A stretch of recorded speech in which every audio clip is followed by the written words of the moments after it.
नमस्कार दोस्तों, OGC classes YouTube channel में आपका हार्दिक स्वागत है।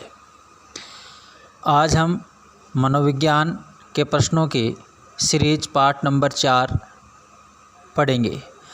प्रश्न संख्या 1 अधिगम के प्रकार है। तो ऑप्शन नंबर 1 ज्ञानात्मक, 2 भावात्मक, 3 क्रियात्मक। अधिगम के प्रकार यहाँ तीनों ही माने जाते हैं, तो यहाँ पर आपका ऑप्शन नंबर 4 सही रहेगा, उपरोक्त सभी। दोस्तों, अगर आपने अभी तक इस सीरीज़ के अन्य भाग नहीं देखे हैं तो ऊपर दिए गए आई बटन पर जाकर या नीचे डिस्क्रिप्शन में दिए गए लिंक पर जाकर देखें, वह चैनल को सब्सक्राइब करें और हमारा आपसे अनुरोध है कि वीडियो को पूरा देखें। प्रश्न संख्या 2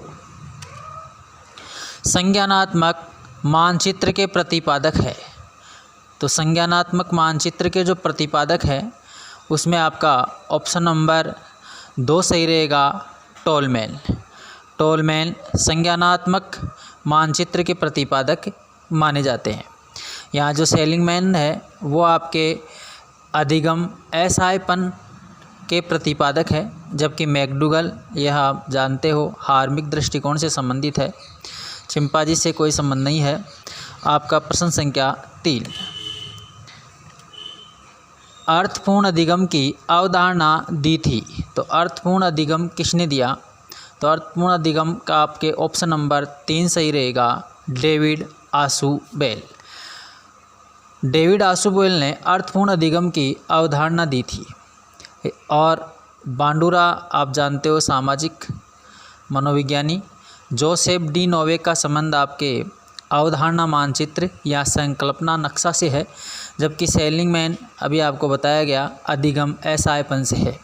प्रश्न संख्या 4 रॉबर्ट गेने के अधिगम सोपानों में से व्यवहारात्मक सिद्धांत पर आधारित नहीं है। तो रॉबर्ट गेने के जो अधिगम सोपान 8 दे रखे हैं, उन 8 सोपानों में से आपको पूछा है कि व्यवहारात्मक सिद्धांत कौन सा नहीं है। तो संकेत अधिगम जो 1 नंबर का है, उद्दीपन अनुक्रिया अधिगम, श्रृंखला अधिगम, शाब्दिक अधिगम, इनमें से जो संकेत, उद्दीपन अनुक्रिया और श्रृंखला अधिगम है ये व्यवहारात्मक है। बाकी जो शाब्दिक से लेकर बाकी लास्ट तक जो समस्या समाधान तक है वो आपके संज्ञानात्मक सिद्धांत पर आधारित है। तो यहाँ ऑप्शन नंबर आपका 4 सही रहेगा। प्रश्न संख्या 5 कुर्ट लेविन का संबंध है। कुर्ट लेविन का संबंध किस देश से है? तो इसका संबंध है जर्मनी। प्रश्न संख्या 6 विकास की किसी भी अवस्था पर कुछ भी सीखा जा सकता है, ये बात किसने कही थी? ये कथन किसका है? तो यहाँ आपका आंसर नंबर 3 सही रहेगा, जेरोम बुर्नर। प्रश्न संख्या 7 बल्लेबाजी करने वाला बालक यदि बल्लेबाजी का अभ्यास करता है तो उसकी बल्लेबाजी पर कोई प्रभाव नहीं पड़ता है, अधिगम स्थानांतरण है। तो बल्लेबाजी करने वाला बालक यदि गेंदबाजी का अभ्यास करता है तो बल्लेबाजी और गेंदबाजी दोनों अलग अलग है, इसका मतलब यहाँ पर कोई प्रभाव नहीं पड़ेगा। तो यहाँ आपका ऑप्शन नंबर 4 सही रहेगा, शून्य स्थानांतरण। प्रश्न संख्या 8 शुरुआत में धीमी बाद में तेज हो जाती है, अधिगम वक्र है। तो बाद में तेज और शुरुआत में धीमी, तो यहाँ हमारा ये जो अधिगम वक्र है वो सकारात्मक है। सकारात्मक वक्र में हमें धीरे धीरे मतलब सीखने की गति तेज मिलती है और इसे हम एक प्रकार से नतोत्तर भी कह सकते हैं, जबकि नकारात्मक को हम उन्नोत्तर कहते हैं। यहाँ इंग्लिश वर्ड भी आप इसको अच्छे से थोड़ा याद रखना। नकारात्मक कॉन्वेक्स कर्व कहलाता है, सकारात्मक आपके कॉनकेव कहलाता है। प्रश्न संख्या 9 भोजन के लिए पैसे देना पुनर्बलन का प्रकार है। भोजन के लिए पैसा देना यानी यहाँ आपका ऑप्शन नंबर 2 सही रहेगा, द्वितीयक पुनर्बलन।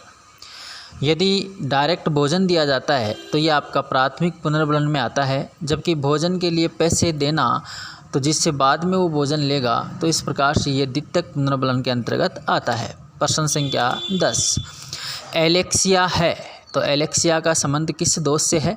सीखने संबंधी दोष से, पठन संबंधी दोष से, लेखन व गणित संबंधी दोष से, गणना संबंधी दोष से। तो यहाँ आपका ऑप्शन नंबर 1 सही रहेगा, सीखने संबंधी दोष से। हमने इसके पहले वाले वीडियो में भी इस बात की चर्चा की थी।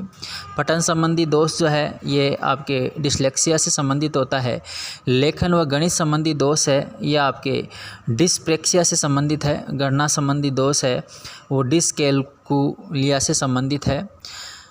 अगर आपको ये वीडियो अच्छा लगा हो तो आप अपने साथियों के साथ इसे शेयर करना ना भूलें और चैनल को सब्सक्राइब करें, जिससे कि अधिक से अधिक हमें भी मनोबल मिले और आपके साथ हम आगे की सीरीज़ अच्छे से लेकर आने की कोशिश करें। धन्यवाद।